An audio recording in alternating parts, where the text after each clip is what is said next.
చేపల కూర ముక్కలు చితికిపోకుండా పర్ఫెక్ట్గా రావాలంటే ఈ రెసిపీ ఫాలో అవ్వండి.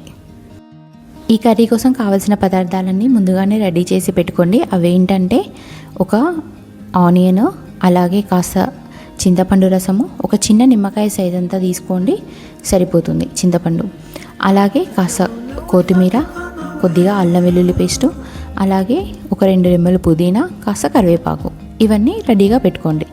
తర్వాత మనం ఈ చేపల కర్రీలోకి కావాల్సిన మసాలా రెడీ చేసుకుందాం. దీనికోసం బిర్యానీ స్పైసెస్ ఉంటాయి కదా, అవన్నీ ఇలా ఒక ఐరన్ కడాయి పైన వేసి వేయించుకోండి. ఇంకా దాంట్లోనే కాస్త జీలకర్ర, ఇంకా కొద్దిగా మెంతులు కూడా వేసుకోండి. మనకి చేపల కర్రీలో మెంతులు అనేవి కంపల్సరీ. మనం మెంతులు వేసుకుంటేనే ఒక మంచి పర్ఫెక్ట్ ఫ్లేవర్ వస్తుంది చేపల కర్రీకి.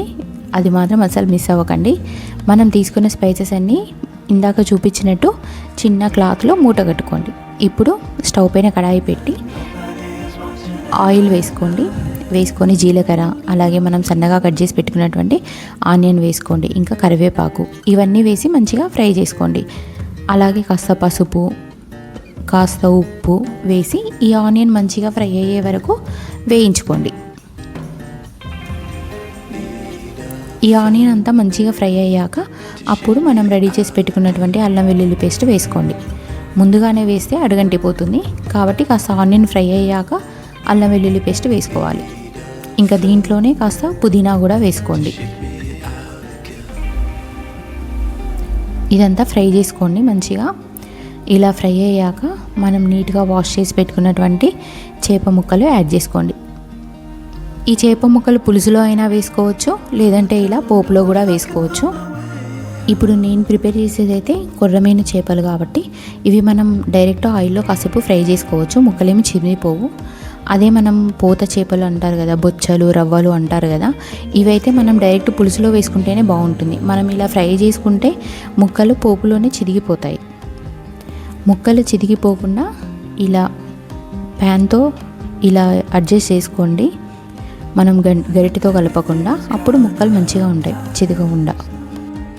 ఇప్పుడు కాస్త కారం వేసి మన కర్రీకి ఎంత కారం పడుతుందో అంత కారం యాడ్ చేసుకోండి. యాడ్ చేసుకొని కాసేపు మూత పెట్టి మంచిగా ఉడికించుకోండి. ఒక 2 to 3 minutes అలా ఉడికించుకోండి. తర్వాత మనం రెడీ చేసి పెట్టుకున్నటువంటి చింతపండు పులుసు యాడ్ చేసుకోండి. మొత్తం ఇప్పుడే యాడ్ చేసుకోండి. యాడ్ చేసుకొని వాటర్ మనకి ఎన్ని పడుతుంది, ముక్క మునిగే వరకు వాటర్ పోసుకోండి. ముక్క మునిగే వరకు వాటర్ పోసుకుంటే మనకి ముక్కలన్నీ పర్ఫెక్ట్గా ఉడికిపోతాయి. ముక్కలు కూడా చితికిపోకుండా చాలా మంచిగా వస్తుంది కర్రీ. ఇలా మనం సరిపోయేన్ని వాటర్ యాడ్ చేసుకున్న తర్వాత దీంట్లో కాస్త ధనియా పౌడర్ వేసుకోండి. అలాగే మనం ప్రిపేర్ చేసి పెట్టుకున్నటువంటి మసాలాలు ఉన్నాయి కదా, అవి ఇలా క్లాత్లో చుట్టేసి ఇలా కర్రీలో పెట్టుకోండి.